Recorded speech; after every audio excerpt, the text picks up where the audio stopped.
Sorry kong TV. Ang tagal naman. Ay, andyan na. Andyan na.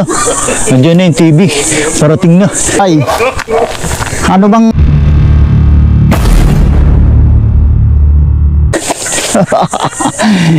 Umorder kasi ako sa online. Hindi nila alam marami akong utang. Kaya umalis ako dun sa netirahan ko kasi dami ko utang. Hindi nila alam to. Ang bahay na ito, dito ako utang marami. Ma'am, saan po ba nakatira si Bombay? Si Tudas. May itsura po ba? Yung Bombay na ano kasi may ano eh. Oo. May deliver akong ano, itong deliver ko flat screen na 55 inches. So hinahanap ko si Bombay Tudas ang pangalan niya. Yun na siya, Bombay. Ito oh, yung TV niya.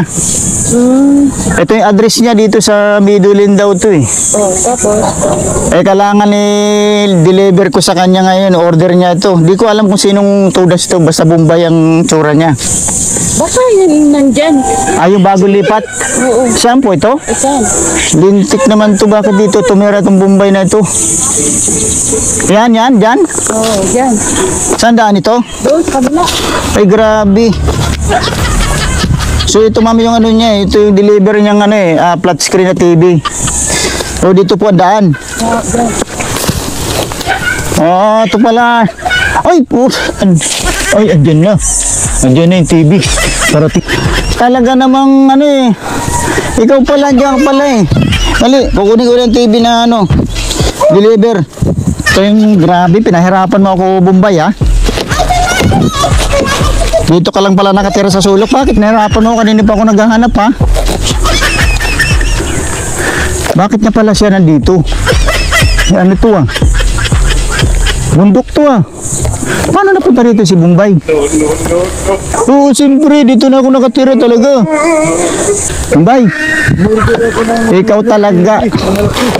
Pinahirapan mo ako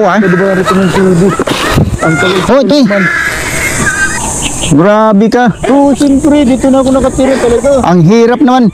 Kailangan ito may delivery charge to. Ay, hindi ako. Grabe layo ng deliveran ko Oo, siyempre. May charge to sa pag-deliver. Yung TV mo. Pinahirapan mo ako Yan, kunin mo na. Ito yung TV mo. Bakit nandito ka? Bagong bili mo tong bahay na ito. Wala ka naman kuryente dyan Tapos, nasa sulok, nasa gubat ka pa. Ano ibig sabihin niya, Bombay? Mamaya hindi ka magbayad sa utang mo Paano kita masisingil wala ka naman kagamit-gamit. Ito lang appliances mo. Nangarap pa magkaroon ng TV. Ano ba naman yan? Mangangarap ka magkaroon ng TV, wala ka namang wala kang kuryente. Ang sabi ka sasaksak sa dito, tama-tama. Mga baging. Ito na TV mo. Utang marami. Nahirapan mo ako, napakalayo pala ng delivery. Ang babayaran mo ng TV na ito, may pambayad ka ba? Ang babayaran mo 100,000 plus delivery charge 5,000, 105. Tingin na lang to. Mabaya, hindi ko magbayad Uwi ko na lang to. So ito nga, si Bombay, pinahirapan niya akong maghanap sa kanya. Kahit yung wish naliligaw, hindi alam kung saan ang address niya. Dito lang pala. Ito lang bahay niya, papakita ko sa inyo. Kung ano tsura ng bahay niya. Ayan Ito lang appliances niya At saka ito isang lamisa. Tapos order pa sa online ng gamit. Yun na yung bahay niya. Papasilip ko sa inyo, yan Yun yung bahay niya. Sabi niya, di ko alam kung bakit nandito yan. Dito pa talaga sa sulok. Pero mo, paano yung matutulog dito? Tinan mo, mga dahon. Ayan Maya, tingnan mo yung bahay niya, sinasabi ko niya rito.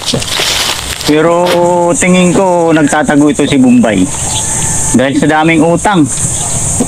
Kaya ito nga, binawi ko nga yung TV na dineliver ko, hindi ko na binigay. Mamaya, ako pa magbayad, abono.